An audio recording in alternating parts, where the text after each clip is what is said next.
Hey, welcome back to Kids Typing, where we of course talk about K-dramas, K-pop, and K-media in general. And I watch all the shows and tell you about it so you don't have to. Your life is busy enough. Let me do all the hard work. All right, this week we're wrapping up study group. And yes, this video is a week late. I know. I'm sorry, I had some life stuff and internet interruption due to severe weather happening, but we're back. Now, if you remember, Gamin is Goku and wants to form a study group to get into college. Good Teacher has a secret and we're starting to unravel that secret, and we've met our big baddies. Let's see how this all ties together, and let's talk about the final 5 episodes of study group.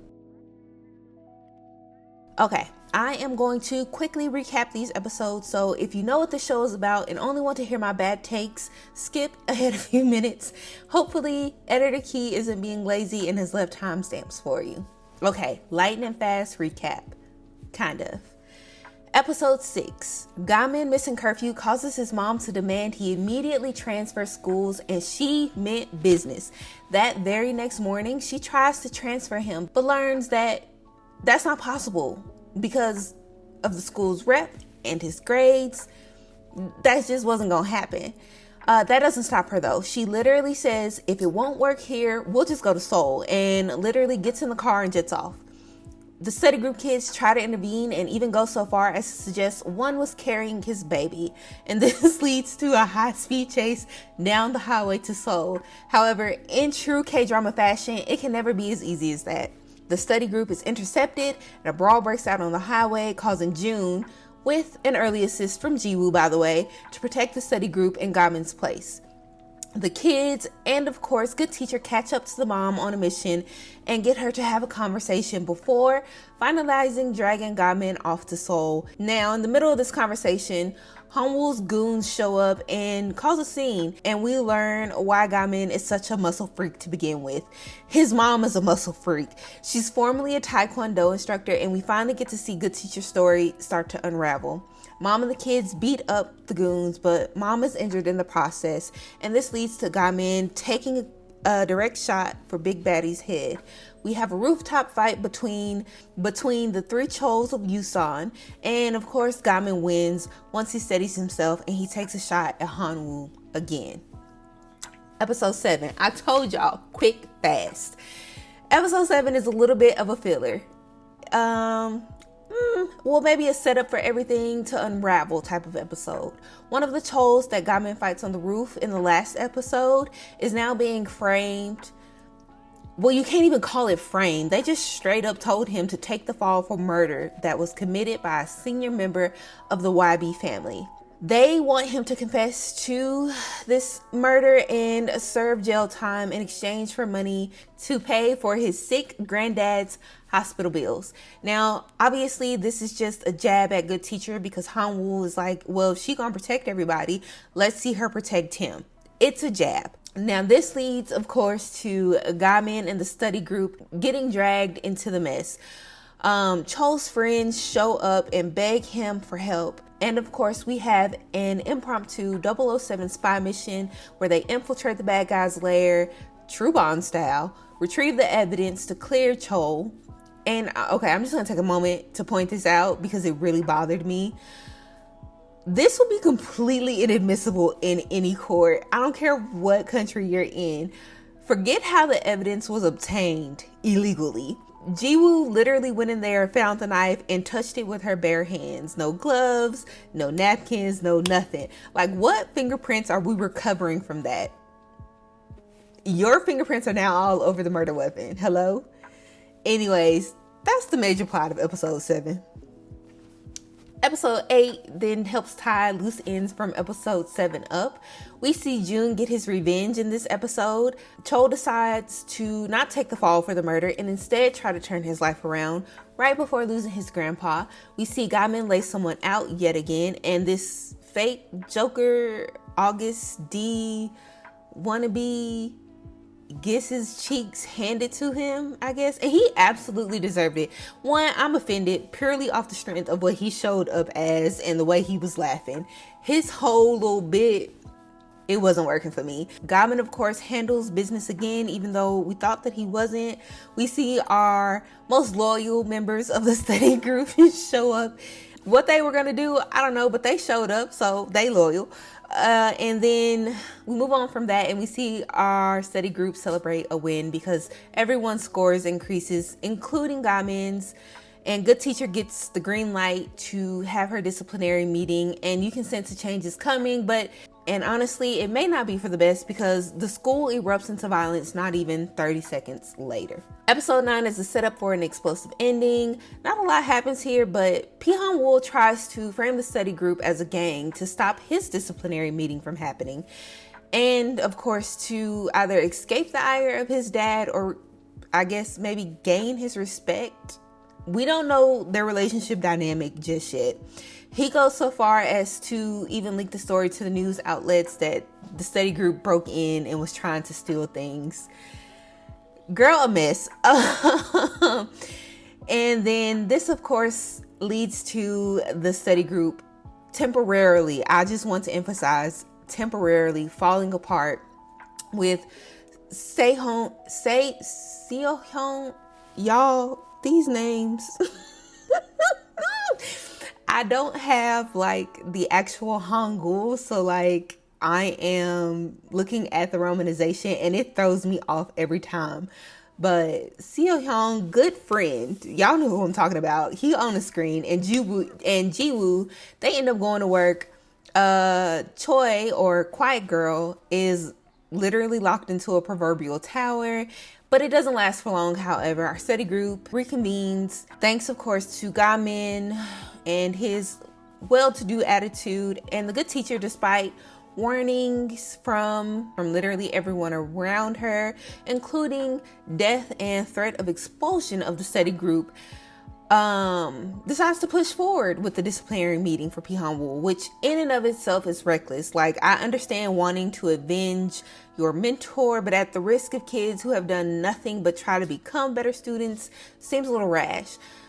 I guess, though, all in the name of supposed betterment of the school, I guess. And that brings us to our last episode, episode 10. Our season culminates in a bid to save the good teacher's life, and that really pisses me off. In our final episode, Hong Young, which is of course good teacher, and if I'm saying her name wrong, I don't care because she's unimportant to me. She goes to the school to receive a confession from the vice principal, and I did not mention the vice principal is in YB Group's pockets. And of course, this is a setup. Han-Wool and his merry band of thugs show up to threaten the good teacher, but Gamin and the study group have been watching and protecting her from a distance this whole time. So they show up to defend her, protect her, make sure the disciplinary meeting actually happens, make sure a repeat of what happened to last time a disciplinary meeting took place for Pi-Han-Wool, or was supposed to take place for Pi-Han-Wool, doesn't happen again. Child, a mess. They show up to defend her. And of course, they do get a little help from the resident thugs of Yusong Tech High in the end. What pursues during this episode is literally 30 minutes of redemption fights. June finally gets to meet and face off with his childhood friend, who is ironically named Anti. Jiwoo and Chol do their parts as well, although their fights seem a little like they were just kind of thrown in there to give them something to do, because at what point did they become such good friends? And even baby boy Seo-hyun steps up and takes out the weirdo with the BB gun, who I never talk about because he's unimportant as well. Like, I don't find him crucial to the plot. So, and okay, he takes out BB gun freak thanks to some tips he got from Gamin's mom. And literally we see Gamin and Han-Wool's fight, which is like our big event extraordinaire. But I have to say, I was a little underwhelmed. I hate to say that. They spent the whole season edging us just for Gamin to hold back and then tell us that both he and Han-Wool are aliens.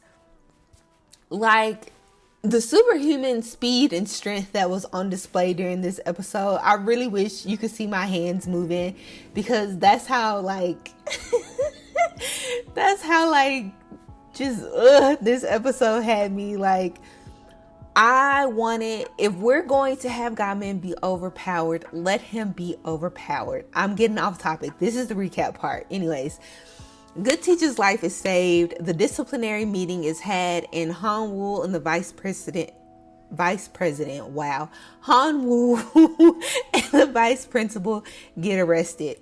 All's well that ends well, right? I don't know, because there's still plenty of material in the manhwa, and honestly, I know this because I did a quick Google search.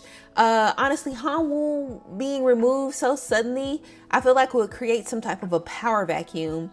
And I feel like if this was any other streaming platform than Viki, we would be gearing up for like a part 2. Like, this would be a limited series and there would be a part 2 on their way. But I don't think I've seen part 2s ever in Viki's history. I could be wrong about that. Like, I could be wrong, but I feel like if this was somewhere else, we would be gearing up for part 2. Now, that's the recap. Let's complain about the good and bad of this trauma. All right, Lee June, our lovable wannabe delinquent. How do I even begin? He's brave, he's reckless, he's impulsive, as we witnessed, and in his attempts to get stronger and reconnect with his childhood friend Anti, that has already joined the YB family, he's doing the most. He does have some growth throughout the series and is a decent supporting character that, while dumb, is also very loyal. However, I think his storyline is very naive and severely underdeveloped, and I think this about most of the storyline and the series as a whole. His sole motivation for joining the study group is his admiration of Gamin, number 1, and then putting his body through the ringer to reunite with a friend who told him he was worthless and left him literally in the rain, number 2. Just makes this the most naive storyline ever. Now, I appreciate that the show does show him gain in strength, I guess. Like, there's a little bit of character development there. After he does some training with Gamin, but the growth is so sudden. Like, it literally happens within a single episode. 1 minute he's on the ground bleeding on the floor, and then in the next episode he's real nice with the hands, and it's giving me whiplash. We don't know much about his home life, and his impulsiveness, you know, is a little bit of a strength and kind of a weakness. He's a solid character overall. Jiwoo, girl, Miss Throw Them Hands herself, our lovable Jiwoo, who fights for what's right. Oh my gosh, that is so cringe if I don't stop rhyming. Besides being the muscle and the twin of former classroom bully, who, by the way, we don't see again for more than a second at the end of episode 10, there isn't much to say here. We know that she's an orphan who fights to protect, she works to take care of herself, and wants to be a teacher later in life, but that's pretty much all we get about her. She has some great fight scenes, is always calling out Gamin and serving up plenty of attitude, but yeah, her character falls flat for me, which makes me think there was either supposed to be more episodes than what we got, or again, there should have been a part 2. These are my opinion, y'all. I'm literally just a silly girl on the internet with a laptop yapping. Up next, Quiet Girl Choi Hee-won, our quackiest, weirdest character yet. I honestly see her as comedic relief. She has so many funny standout moments, and we did get to see her use her brain at the end of the series and be ready for the double cross twist plot. Child, she had the Yusung gangs ready, okay? We didn't get a lot of story about her other than she was from a well-to-do family that was ready to snatch her out of that school when news broke of them being in a gang. She's Jiwoo's bestie, and she did finally gain a voice and was able to stand up for herself and others. But that's it. She had some growth, but not major growth, or rather storyline development that I would have liked to see. Chol, arguably the character with the most development and storyline in my opinion, and he only had 2 episodes.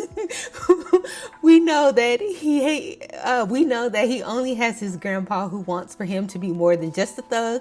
We see him reject Hanwoo and not take the fall for seeing gang members murder, and he even joins the study group and the task force at the police station. His storyline, while the shortest, felt the most complete to me, made the most sense, and fit best with the overall theme of the entire drama.